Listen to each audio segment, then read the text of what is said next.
কোটি বছর পর মনে হয় আমি আজকে একটা দুপুরে রান্নার ব্লগ শেয়ার করছি তোমাদের সাথে। তো হ্যাঁ, আসসালামু আলাইকুম, কেমন আছো সবাই? আশা করছি সবাই অনেক ভালো আছো। তোমাদের সকলের দোয়া আলহামদুলিল্লাহ অনেক ভালো আছি। রান্না বান্নার জন্য হচ্ছে এখানে সবকিছু রেডি করা হয়েছে। এখানে দেখতে পাচ্ছ পুঁই শাক, বেগুন, বরবটি, তারপরে হচ্ছে আলু দিয়ে ভালো করে ধুয়ে টুয়ে রাখা হয়েছে। এগুলো হচ্ছে আজকে ছোট ছোট চিংড়ি দিয়ে রান্না করা হবে। এটা যে কি মজা! এখন আমার বয়স আবার দিতে দিতে মনে চাচ্ছে এখনই বাসায় আবার রান্না হোক, আমি আবার খাই। আর এখানে হচ্ছে রুসাফির জন্য চিকেন, রুসাফির জন্য তো চিকেন লাগবেই, আর চিকেনের সাথে আলু সেটাও লাগবে।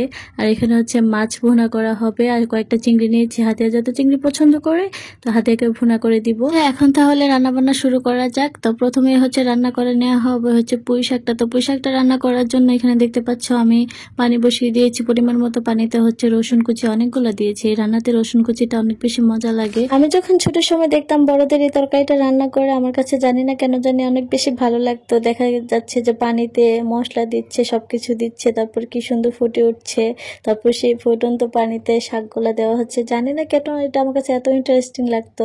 তো এখন আলহামদুলিল্লাহ আমি নিজেও রান্না করছি। তো ছোটবেলার একটু মেমোরি তোমাদের সাথে শেয়ার করলাম। জানি না ছোটবেলার ভালো লাগাগুলোই না এক এক রকম থাকে, আর বড় হলে ভালো লাগাগুলো অন্যরকম হয়ে যায়। অনেক বেশি বকবক করতে করতে তোমাদের সাথে শেয়ার করতেই ভুলে গেছি যে এটা আসলে কিভাবে রান্না হয়েছে। তো ভিডিও দেখে তোমরা অবশ্যই বুঝতে পারছো এটা কিভাবে রান্না হয়েছে। আর এটা তো খুব ইজি একটা রান্না, সবাই পারে স্পেসিফিক ভাবে, আর এটা রান্নার কোনো কিছু ডিটেলস বলা দরকার পড়ে না। আর আলহামদুলিল্লাহ আমার কাছে, আমার ফ্রেন্ড লিস্টে যারা আছে বা আমার শুভাকাঙ্ক্ষী যারা আছে, সবাই আমার থেকে খুব ভালো ভালো রান্না করে। সবার রান্না আমি দেখি আমার খুব বেশি ভালো লাগে। তো এদিকে কিন্তু পুঁইশাকটাও প্রায় হয়ে গিয়েছে। তো পুঁইশাকটা তাড়াতাড়ি হয়ে গেছে কারণ পুঁইশাকের ডাটা ছিল কম, পাতাই ছিল বেশি। তো পাতা হতে আর কতক্ষণ লাগে।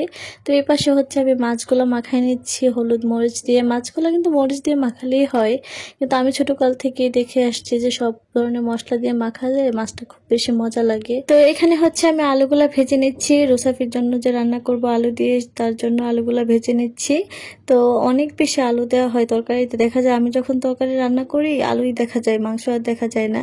তো পরবর্তীতে আলু শেষ হয়ে যায়, অবশ্য কষানোর ভিতরে আলু শেষ হয়ে যায়। রুসাফি আলু অনেক বেশি পছন্দ করে। এত বেশি আলু খেয়েও ছেলেটা কেন জানি চিকন, সে মোটাই হয় না। তাক, মোটা বাচ্চার দরকার নেই, সুস্থ আছে, এটাই অনেক বেশি শুকরিয়া আলহামদুলিল্লাহ। আমি আমার দেখা কিছু মায়েদের দেখেছি, আমি বলতে চাই না সরি টু সে, তো মনে হলো যে বলা উচিত তাই বলছি। আমি কিছু কিছু মায়েদের দেখেছি বাচ্চাদের খাবারের বিষয়ে এক প্রকার সাইকো।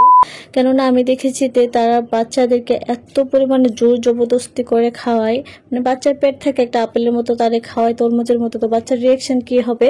অবশ্যই বাচ্চা বমি করবে। বমি করলে দেখা যায় যে বমি ক্লিন করে সে আবার খাওয়াচ্ছে।